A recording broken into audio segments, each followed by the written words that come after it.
আপনি কি কখনো লক্ষ্য করেছেন আপনি কোনো একটি বিষয় নিয়ে ভাবতে বসেছেন 5 মিনিটের জন্য, কিন্তু সেই ভাবনা টেনে নিয়ে গেছে ঘন্টার পর ঘন্টা? একই ঘটনা বারবার মাথার ভেতর ঘুরছে, নতুন কোনো সমাধান আসছে না, বরং ক্লান্তি, দুশ্চিন্তা আর মানসিক চাপ বাড়ছে। এটাকেই আমরা বলি ওভারথিংকিং। বেশিরভাগ মানুষ মনে করে ওভারথিংকিং মানে বেশি বুদ্ধিমান হওয়া বা বেশি সচেতন থাকা, কিন্তু মনোবিজ্ঞান বলছে ওভারথিংকিং আসলে বুদ্ধির নয়, বরং মস্তিষ্কের একটি নিরাপত্তাজনিত সমস্যা। ওভারথিংকিং শুরু হয় তখনই যখন আপনার মস্তিষ্ক কোনো পরিস্থিতিকে হুমকি হিসেবে ধরে নেয়। সেটা বাস্তব হোক বা কল্পিত, মস্তিষ্কের কাছে দুটোই প্রায় সমান। তখন মস্তিষ্ক বারবার সেই বিষয়টি বিশ্লেষণ করতে থাকে যেন ভবিষ্যতের ক্ষতি এড়ানো যায়।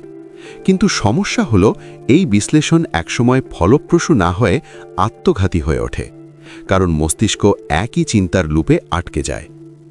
মনোবিজ্ঞানের ভাষায় একে বলা হয় রুমিনেশন লুপ। এখানে মস্তিষ্ক নতুন তথ্য খোঁজে না, বরং পুরনো ভয়, পুরনো স্মৃতি আর সম্ভাব্য নেতিবাচক ফলাফল ঘুরিয়ে ফিরিয়ে দেখে।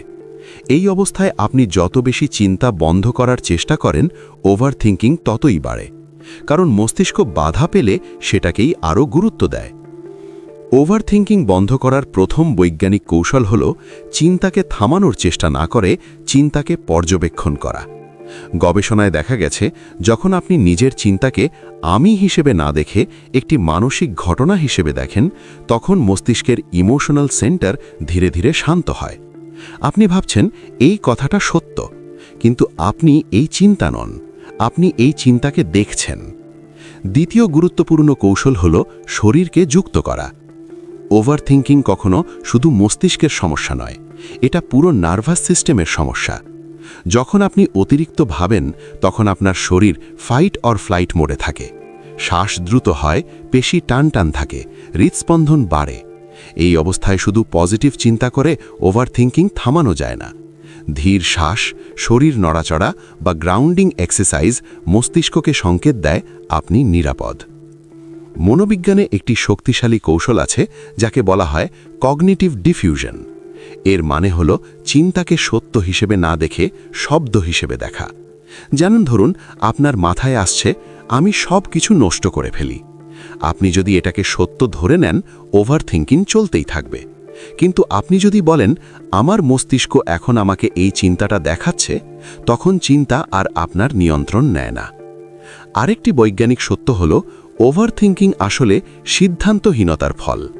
যখন আপনি কোনো সিদ্ধান্ত এড়িয়ে যান, মস্তিষ্ক তখন বারবার সম্ভাব্য সব দিক ভাবতে থাকে।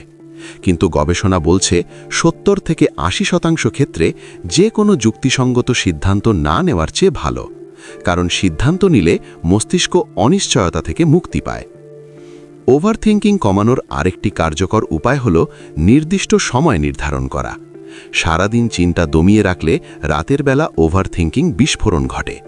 কিন্তু আপনি যদি নিজেকে বলেন আমি আজ 15 মিনিট এই বিষয়টা নিয়ে ভাবব, তখন মস্তিষ্ক সেই সময়ের বাইরে চিন্তাকে কম গুরুত্ব দেয়।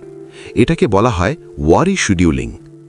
আরেকটি ভুল আমরা করি, আমরা ওভারথিংকিংকে নিজের ব্যক্তিত্ব বানিয়ে ফেলি। আমরা বলি আমি এমনই, আমি খুব বেশি ভাবি। কিন্তু মনোবিজ্ঞান বলে ওভারথিংকিং কোনো পরিচয় নয়, এটা একটি শেখা অভ্যাস। আর যা শেখা যায় তা ভুলে যাওয়া বা বদলানেও যায়। সবচেয়ে গভীর কৌশলটি হল অনিশ্চয়তাকে মেনে নেওয়া। ওভারথিংকিংয়ের মূল জ্বালানি হল নিয়ন্ত্রণের চাহিদা। আপনি সব কিছুর ফলাফল আগে থেকেই জানতে চান, কিন্তু বাস্তবতা হল জীবন কখনোই 100% নিয়ন্ত্রণযোগ্য নয়। যেদিন আপনি এই সত্যটাকে মেনে নেবেন, সেদিন ওভারথিংকিংয়ের শক্তি অর্ধেক কমে যাবে। মনোবিজ্ঞান বলে শান্ত মস্তিষ্ক মানেই চিন্তাহীন মস্তিষ্ক নয়, বরং শান্ত মস্তিষ্ক হল সেই মস্তিষ্ক যে জানে কোন চিন্তাকে গুরুত্ব দিতে হবে আর কোনটাকে যেতে দিতে হবে। ওভারথিংকিং বন্ধ হয় না জোর করে, এটা থামে বোঝাপড়ার মাধ্যমে। আপনি যদি আজ থেকে নিজের চিন্তাকে শত্রু না ভেবে একটি সংকেত হিসেবে দেখেন, যদি শরীর আর মস্তিষ্ককে একসাথে শান্ত করতে শেখেন, তাহলে ওভারথিংকিং ধীরে ধীরে তার নিয়ন্ত্রণ হারাবে। এই ভিডিওটি যদি আপনার মনে কোনো নতুন উপলব্ধি তৈরি করে, তাহলে এক্ষুনি সাবস্ক্রাইব করুন মনোবিজ্ঞান সাইকোলজি চ্যানেলটি। এমন আরও বাস্তব, বৈজ্ঞানিক এবং গভীর মনোবিজ্ঞানের কন্টেন্ট পেতে আমাদের সাথেই থাকুন।